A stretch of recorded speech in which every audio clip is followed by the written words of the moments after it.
Datuk M. Daud Kilau nak nyanyi lagu Wow, lagu Kaulah Yang Satu.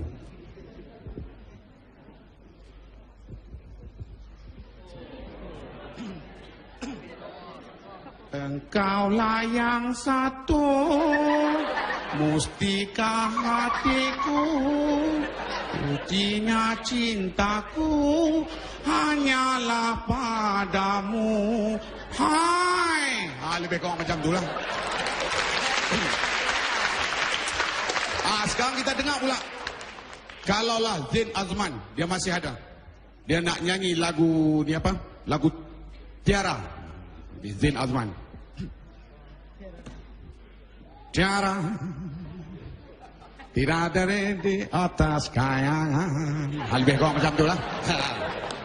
Tapi sekarang kita tengok macam mana Datuk Ahmad Daud nak nyanyi lagu Nash, Pada Syurga di Wajahmu. Biar aku cium tanganmu membasuh luka di mukaku. Ini nak tanya sikit lah, kamera ni black and white ke color? Black and white kalau boleh belah. Itu Datuk Ahmad Daud. Sekarang kita dengar macam mana kalaulah